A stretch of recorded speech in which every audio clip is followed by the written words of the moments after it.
살아계신 하나님 이 자리를 함께 하시는 줄로 믿습니다. 정말 믿어요? 자, 옆에 있는 사람 손을 꼭 잡고 축복합니다.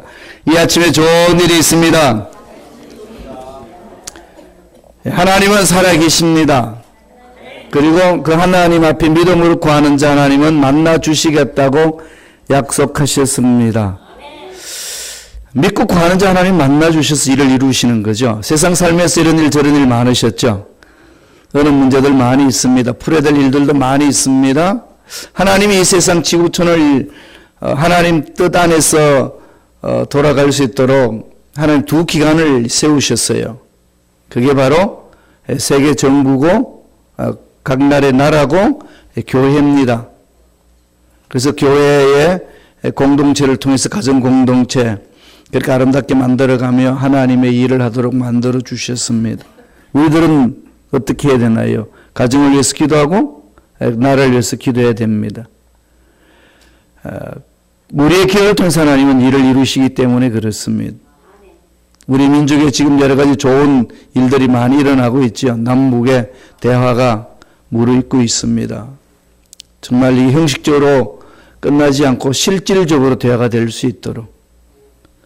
그리고 미국 당도 이 트럼프 대통령이 실질적으로 백성들, 국민들을 위하여 통치할 수 있는 대통령이 될 수 있도록 우리가 기도해야 합니다. 그리고 하나님 살아계시기 때문에 우리 교회 공동체, 저와 여러분 삶에 있어서 하나님의 뜻 안에서 하시고자 하신다면 하나님 쓰시기만 하면은 어려운 그 문제들은 풀려집니다. 절망하지 마시고 이 시간 문제 다 내려놓고 다 같이 주의 일청하시고 통성을 한번 기도하겠습니다. 주여! 할렐루야. 하나님 아버지 감사합니다. 주여 도와주시고 지켜주시기 위하여 주옵소서. 하나님 감사합니다. 감사합니다. 하나님 지켜주시니 감사합니다. 긍휼하게 주시니 감사합니다. 예수 피로 씻어주시고 정결케 하여 주시고 주만 바라보게 하시고 하나님의 예외하신 기적을 체험하게 하시고 세우신 가정들마다 기름 부음이 넘쳐나게 하시고 교회들마다 성령의 기름 부음이 넘쳐나게 하시고 우리가 깨어서 기도함으로 우리의 민족, 나라, 이 미국 땅이 새로워지는 역사로 날 줄로 믿습니다.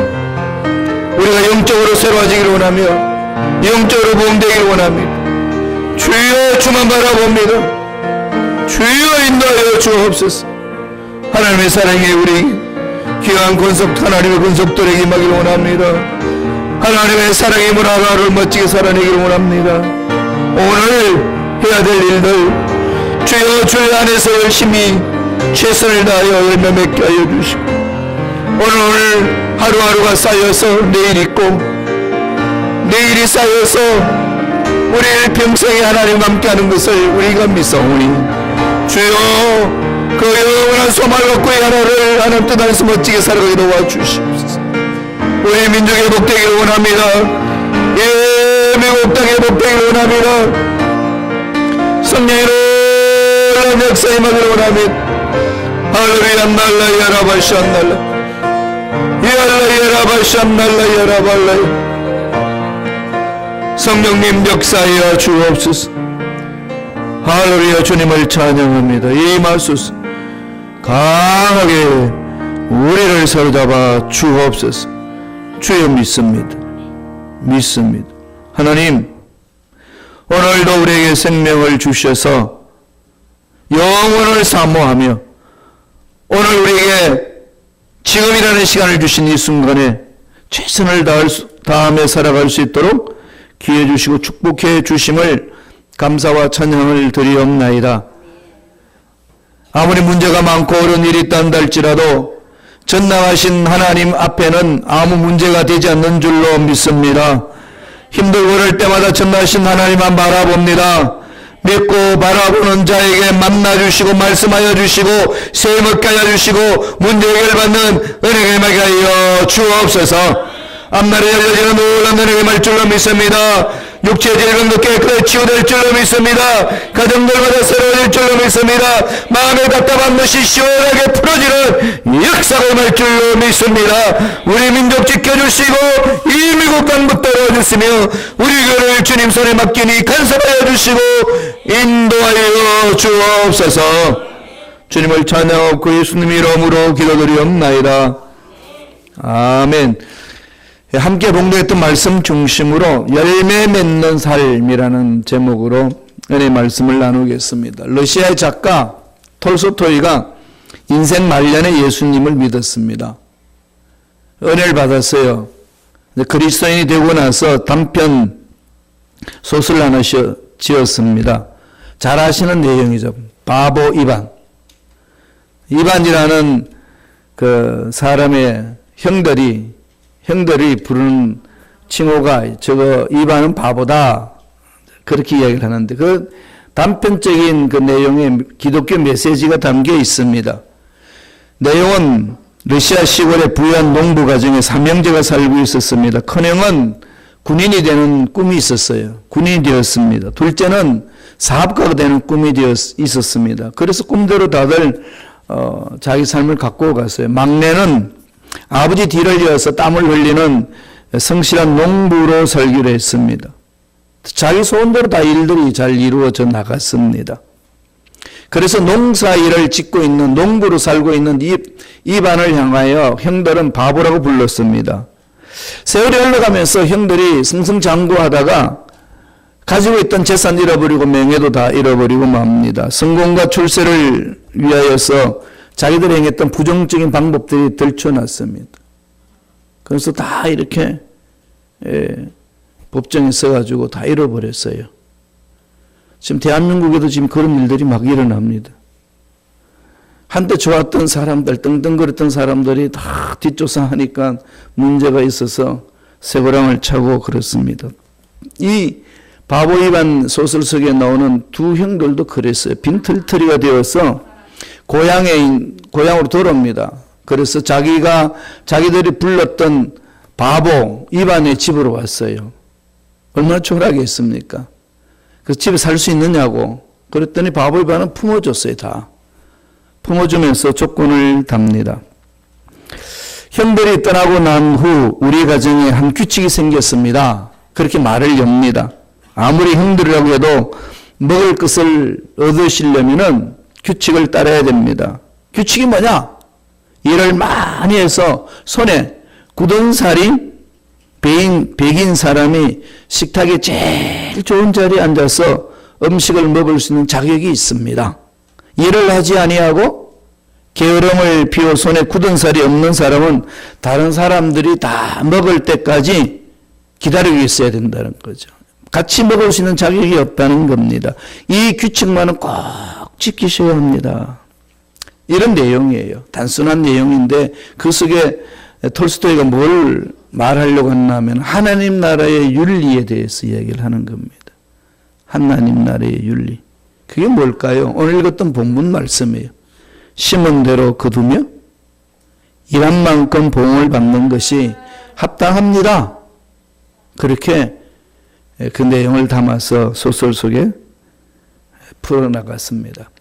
그는 기독교인들이 하나님의 전능하심을 믿지만은 요행을 바라고 수고의 땀을 흘릴 생각을 갖지 아니하면은 하나님의 말씀을 제대로 이해하지 못한 것이라는 그 내용을 담고 있습니다.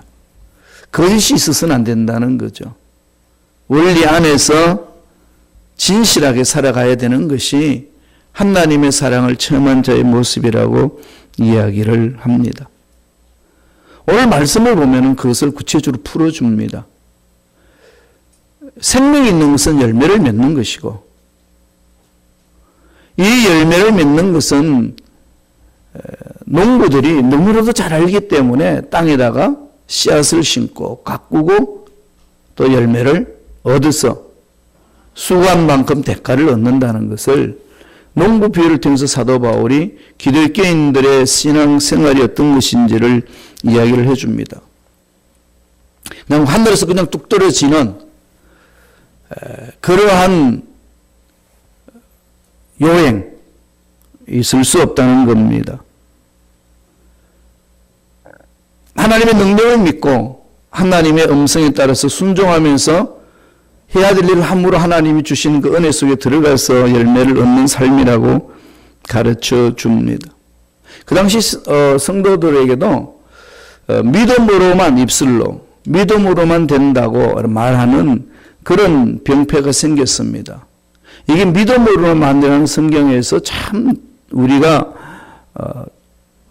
정말로 깊이 생각해야 되고 조심스럽게 우리 삶에 적용을 해야 합니다. 믿음으로 되는 것이 성령의 기본 원리입니다. 모든 게 믿음이죠. 구약에도 율법을 따라서 행하는 게 아니고 믿음으로 행하는 거거든요. 무슨 믿음일까요? 율법 속에 기록한 하나님이 말씀하신 것을 믿고 순종하는 것으로 하나님의 용서를 받습니다. 그래서 그게 어떻게 하라는 것인지 레위기에 쭉 기록되어 놓은 거죠. 그것 자체가 힘이 있는 게 아니라 그렇게 하신 말씀을 믿고 순종함으로써 하나님으로부터 용서받고 복을 받는 것이라고 성서는 가르쳐주고 있습니다. 창세기부터 요한계시록까지 믿음의 역사입니다. 그런데 이게 변질되면 뭐가 될까요? 입술은 믿는데 삶이 안 믿습니다. 이게 문제 있다는 거예요. 우리가 읽었던 본문 이전에 갈라디아서 5장 6절을 보면은 그리스도 예수 안에서는 할례나 무할례나 효력이 없으되 사랑으로서 역사하시는 믿음뿐이라. 사랑으로서 역사하시는 하나님의 사랑을 체험한 자들이 믿음으로 실천한다는 거죠. 이렇게 해서 신앙 열매를 맺는다는 것을 가르쳐 줍니다. 좋은 열매를 맺는 비결에 대해서 이야기를 풀어나가고 있습니다. 오늘 말씀을 통해서 사도 바울이 강조하는 게 뭘까요? 세 가지로 우리 살펴보겠습니다. 첫째로 열매를 맺는 삶이 되기 위해서는 심는 대로 거둔다는 이 원칙을 한순간 잊어버려서는 안 된다는 겁니다. 너무 당연한 원리 아니겠어요? 심는 대로 거두는 것. 농부는 너무나도 잘 압니다. 농부 아니라도 여러분들이 창가에 무엇을 심고 거두는 것 너무 잘 알고 있잖아요. 심어야 거두지. 안 심고 거두는 사람이 있나요? 그래서 콩 심은데 콩 나고 팥 심은데 팥이 납니다. 자연 위치를 통해서 하나님이 우리에게 말씀해 주고 있어요. 심는 대로 거둔다는 것. 이 정말로 중요한 거죠. 말씀을 한번 보겠습니다. 6장 8절에 갈라디아서 6장 8절 천천히 다 같이 한 목소리 합독하시겠습니다. 자기의 육체를 위하여 심는 자는 육체로부터 썩어질 것을 거두고 성령을 위하여 심는 자는 성령으로부터 영생을 거두리라. 육체를 위하여 심는 자는 썩어진 걸 거둔다는 거죠. 그래서 그 심는 선택은 저와 여러분들이 각자가 알아서 하는 겁니다.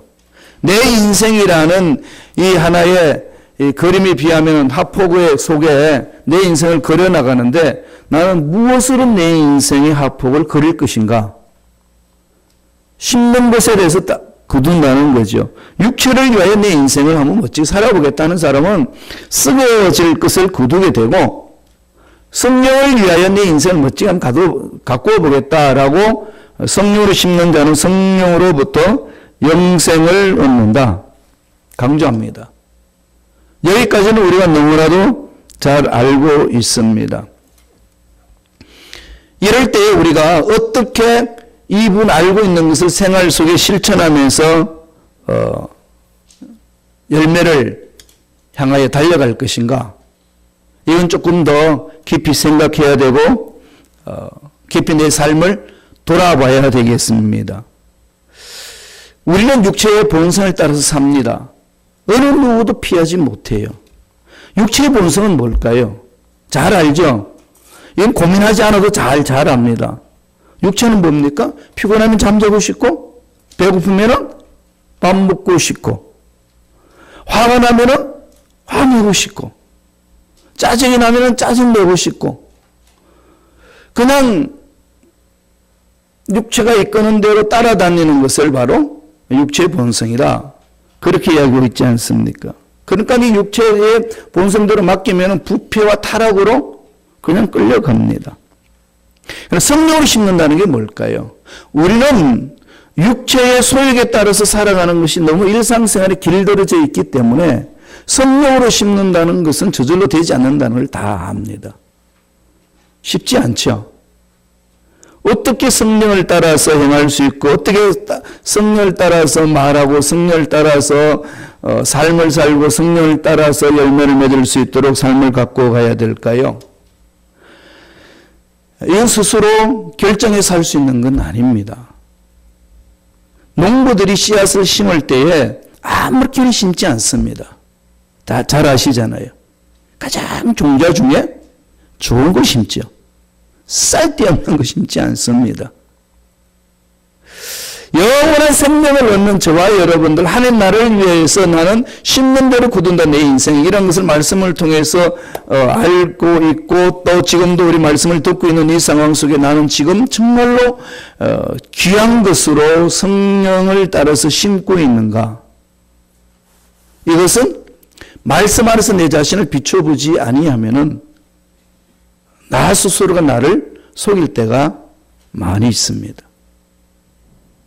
스스로 질문 한번 던져보세요. 나 예수 믿는 사람인가? 예수 믿는 사람 뭐죠?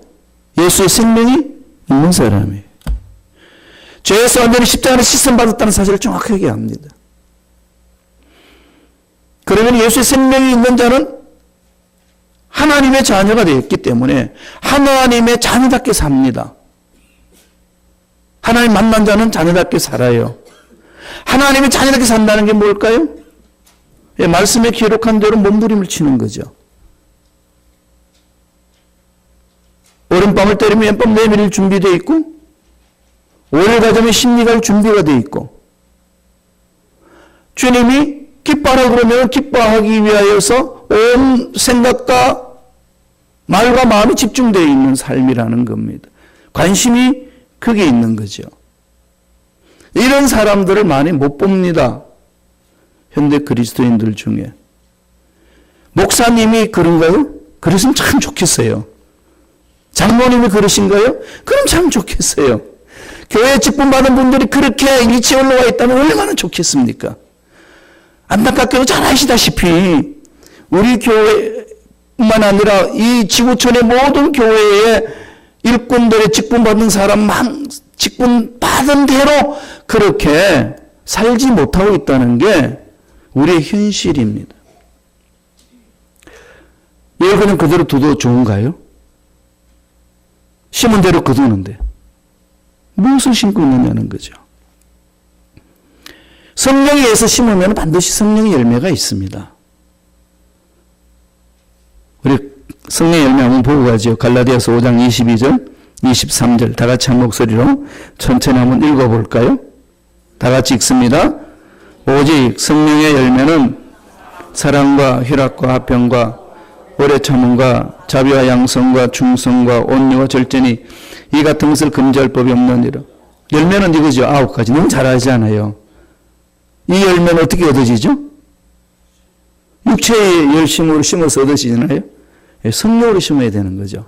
이런 열매가 안 맺혀진다는 건 뭘까요? 성령을 안 심고 있다는 거죠. 이게 문제잖아요. 심은 대로 거두는데 심은 대로 거두는 것은 만공의 불변의 진리입니다. 콩을 심었는데 갑자기 팥이 막 나. 그런 것은 자연이 없어요. 절대로 그렇지 않습니다. 내가 성령으로 심었는데 나한테 성령 열매가 없다. 거짓말이에요. 그럼 뭘 심었다는 거죠? 육체의 소욕을 따라 심었다는 거예요. 여기 속지 말라는 겁니다. 우리들이 너무 잘 속아요. 그래서 자꾸 자기 자신을 보셔야 돼. 난 무엇을 심고 사는지. 정말로 내가 성령을 따라서 심는 삶인지를 봐야 된다는 거죠. 이 시대의 삶은요, 성령을 따라 심는 시대가 아닙니다. 오늘날 교회도 성령을 따라 심는 것이 흐리멍텅한데 세상이 그렇게 따라가겠어요? 아닙니다. 우린 너무나도 이런 데 익숙해져 버리면은 정말로 예수 믿는 사람으로서 성령의 열매를 맺지 못하는 어리석은 자가 된다는 거죠. 성령의 열매를 다르게 말하면 예수 향기를 드러내는 거잖아요. 예수를 담는 것을 말합니다. 그럼 어떻게 하실래요? 이제 절망인가요? 절망 아닙니다. 전 늘 말씀드렸지 살아있다는 것 자체가 희망이에요. 과거에 내가 무슨 짓을 했든, 과거에 무슨 일이 있었든, 어떤 사건이 있었든, 그건 과거예요. 그런 과거가 있음에도 불구하고 살려주셨어요. 지금 여기 살게 하셨습니다. 이렇게 교회 공동체에서 함께 만날 수 있는 기회를 주셨어요. 지금 여기서부터 어떻게 하죠? 잘 심으면 돼요. 이게 중요하죠.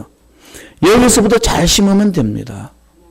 사업하는 것도 성령의 음성을 따라서 사업의 씨앗을 심고 만들어가는 거죠. 가정의 행복도 지금 여기서 주신 기회를 가지고 성령으로 가정의 행복을 심습니다. 교회 공동체에 아름답게 만들어가는 것도 성령의 능력으로 교회 공동체가 열매 맺을 수 있도록, 성령을 맺을 수 있도록 심는 거죠.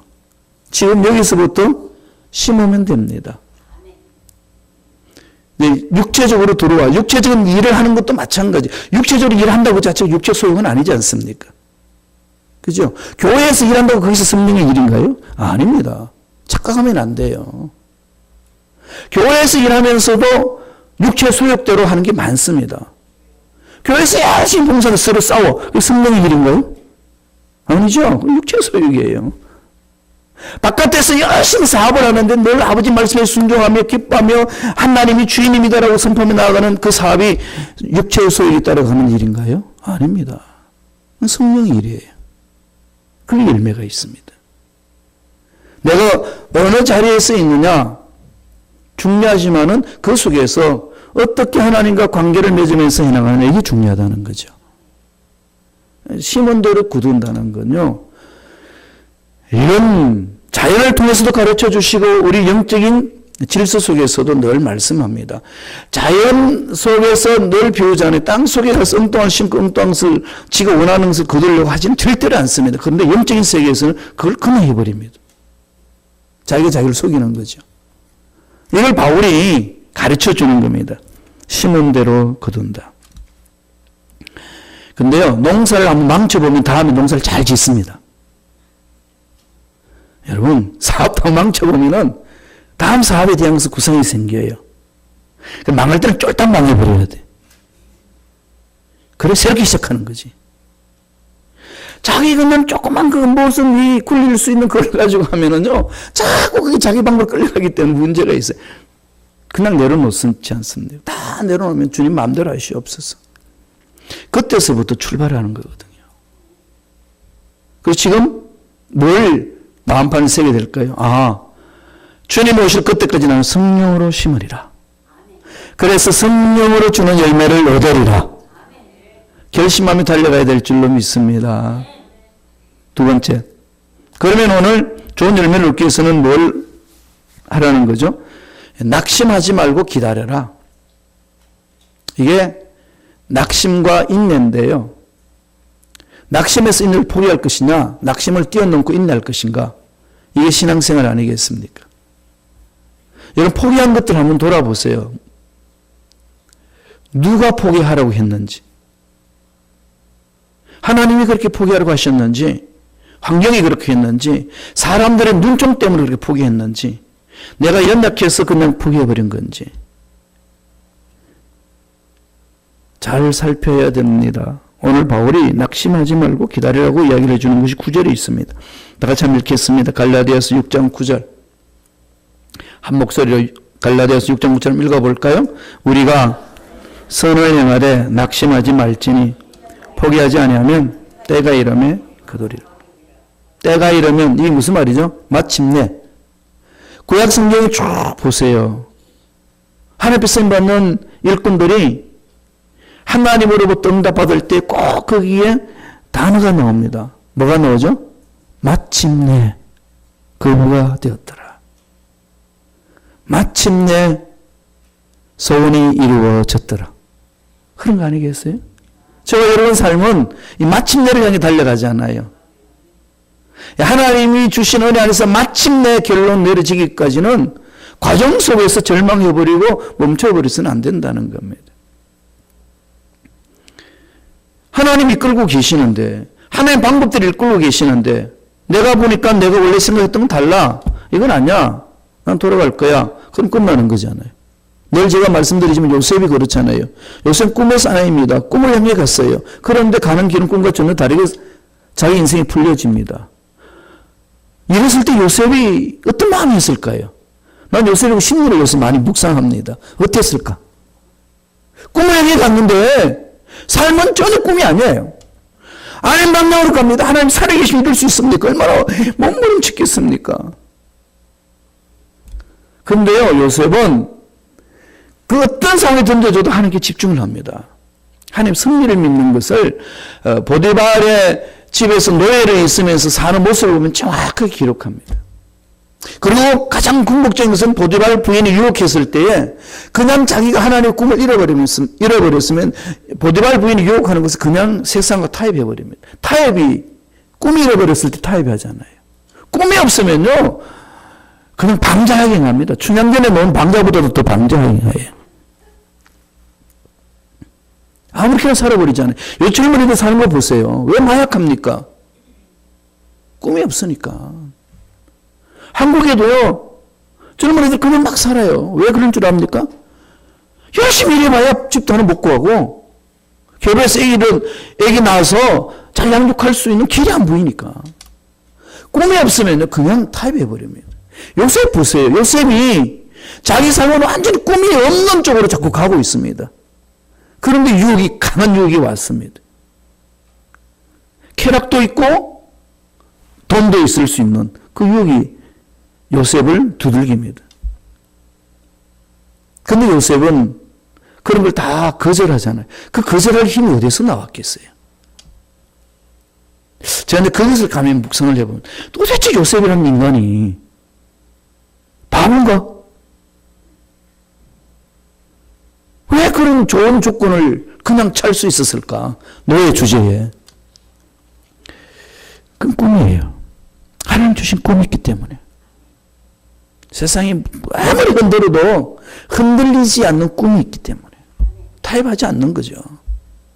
하나님은 그것을 지켜보잖아요. 글을 세우지 않습니까? 꿈이 있을 때 인내할 수 있습니다. 아시죠? 그러면 물으셔야죠. 난 어떤 꿈이 있느냐? 여러분 어떤 꿈이 있으신가요?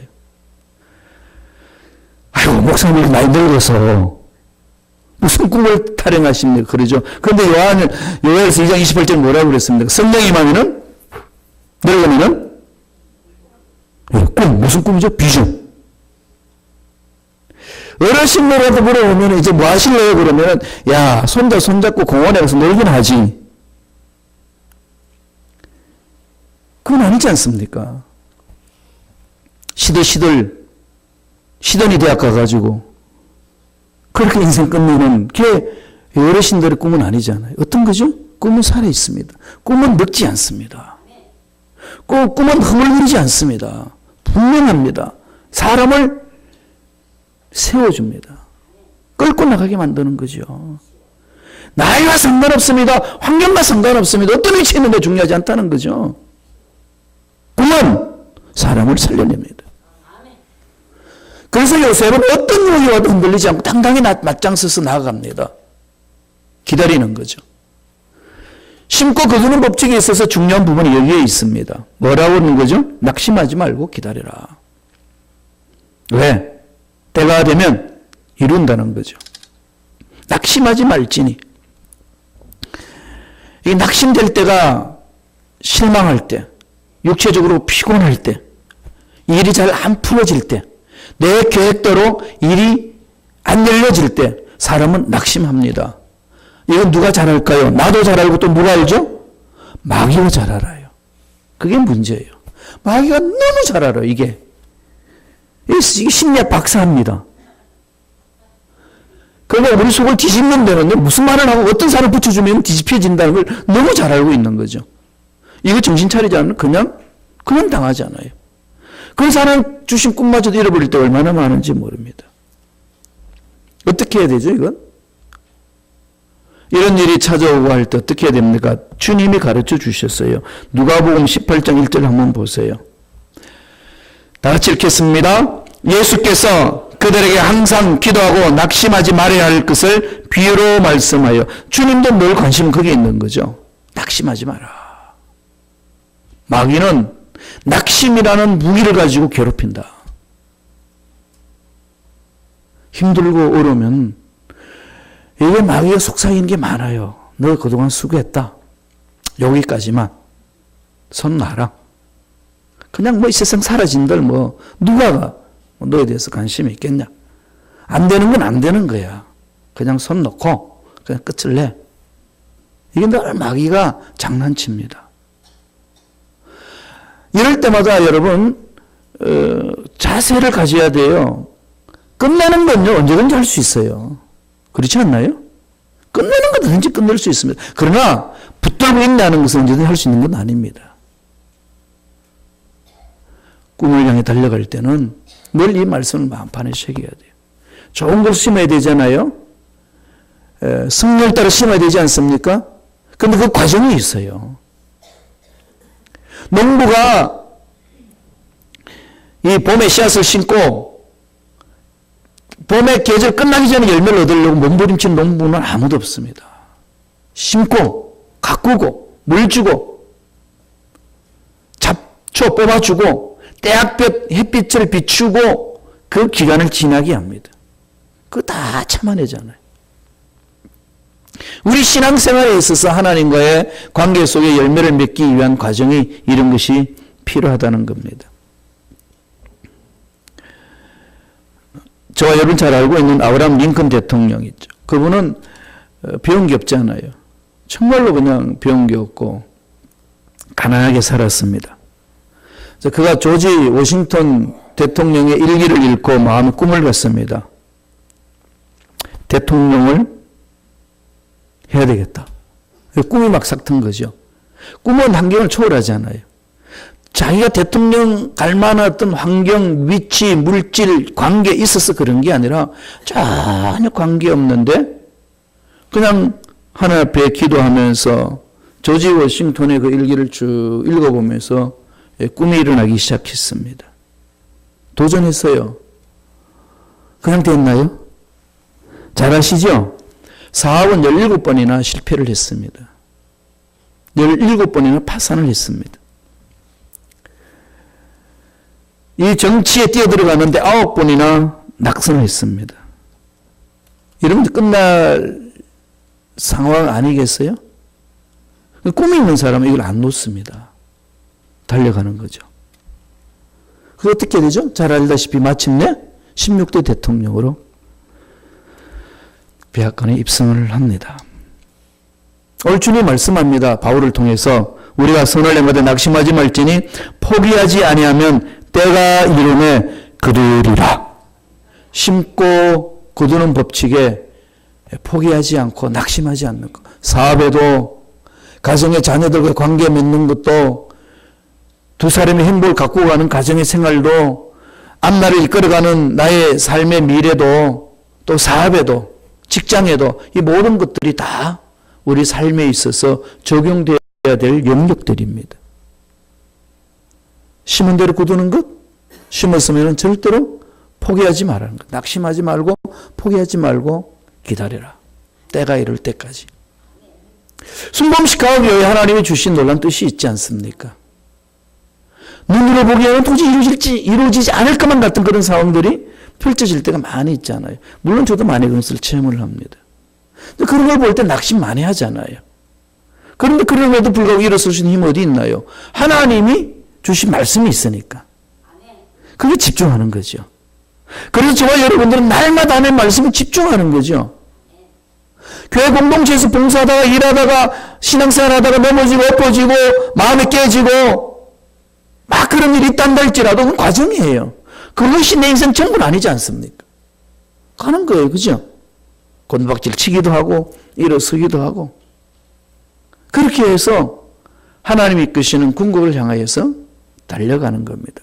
그때 마침내 승리를 얻기 위해서는 포기하지 말라는 거죠. 절대로 포기하지 마라. 반드시 보상해 준다는 겁니다. 마지막 세 번째로 결론 내립니다. 그러므로 뭐 하라는 거죠? 기회 있는 대로 심으라. 마지막으로 기회 있는 대로 심으라. 기회 있는 대로 심는 거죠. 오늘 바울이 6장 10절에서 그 말씀을 하고 있습니다. 다 같이 한번 읽겠습니다. 그러므로 우리는 기회 있는 대로 모든 이에게 착한 일을 하되 더욱 믿음의 가정들에게 할지니라. 이게 중요하죠. 기회 있는 대로. 그래서 제가 말씀드렸듯이 살아있다는 자체가 기회죠. 실패할 수 있어요. 넘어질 수 있습니다. 싸울 수 있습니다. 교회 갈등 생길 수 있어요. 여러분, 사람이 살아가는데 갈등이 없이 살아가는 사람이 있나요? 여기서 벗어나는 사람은요, 죽은 사람이에요. 살아있는 사람은 절대로 벗어날 수 없습니다. 늘 갈등이 있고 늘 문제 있습니다. 그걸 붙들고 어떻게 해결할 것인가 몸부림칠 때에 은혜가 임하고 주님을 닮아가는 거 아니겠습니까? 여러분, 진주조개 만들어진 거 잘 아시죠? 그 진주조개 안에 그게 모래가 들어갑니다. 진주 자기 그 살갗 안에 모래가 들어오니까 이게 아프니까 진액을 자꾸 뿜어내잖아요. 자꾸 진액을 뿜어내면은 그 자기의 살을 찌르는 그 모래가 진주로 덮여서 어떻게 되나요? 정말로 그 진액을 많이 뿜어낼수록 값비싼 진주로 만들어지잖아요. 우리 신앙생활에 하나님이 기뻐하시는 삶을 만들어가기 위해서 하나님은 그렇게 우리를 인도하신다는 겁니다. 그러므로 기회에 있다는 것, 내가 살아있다는 것 기회입니다. 그리고 기회에 있는 대로 언제 하나님 부르실는지는 몰라요. 그죠? 언제 부르실는지 모릅니다. 기회에 있는 대로 늘 심는 거죠. 착한 일로 심는 겁니다. 그러면 때가 되면 멸류관 주셔요.